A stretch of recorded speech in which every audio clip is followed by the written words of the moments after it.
गजब के छोड़ी तोहर लुक लगाई छो दुनो है द लाइट भुक भुक कराई छो गजब के छोड़ी तोहर लुक लगाई छो दुनो है द लाइट भुक भुक कराई छो कतनो तू बोल है बेरे छोरा लगे नै तोरा सटब अच्छा नै तोरा सपटब रे छोरा बाहन स छटब रे छोरा कथी नै तोरा सपटब रे छोरा ओहो बाहन स छटब रे छोरा बुझले रे छोरा कथी गो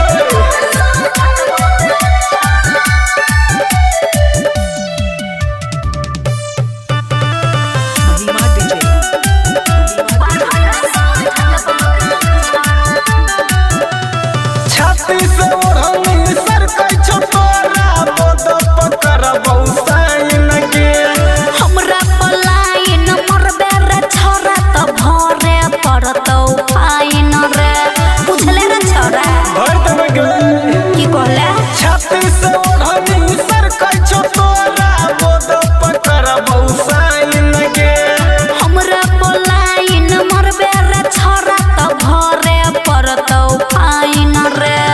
हमरा के छोड़ी तोई किया दतई छे हमरा से दूरे दूरे किया हटई छे तोरा से प्यार नै करबौ रे छोरा भले बिजली से सटबौ अच्छा नै तोरा से पटबौ रे छोरा बाहन स झटबौ रे छोरा कथी नै तोरा से पटबौ रे छोरा ओहो बाहन स झटबौ रे छोरा बुझले रे परफुट्टा बाहन स झटबौ रे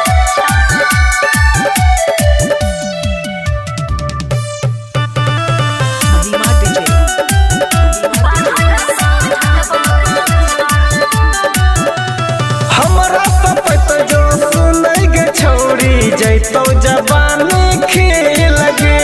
सुनै रे संजीत सहनी नै तोरा स लगैबौ दिल रे रे छोरा पिटा जइबे तो पता के छोड़बो अच्छा हमरा सपत जो सुनै गे छोड़ी जैतो जवानी खेल गे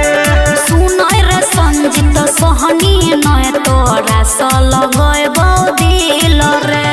कर देना चालू गे LIC के बीमा सचो बात कहै छियौ हे गे प्रतिमा हम तो राइटर सहनी रोशन के नाम रे छौरा रटबौ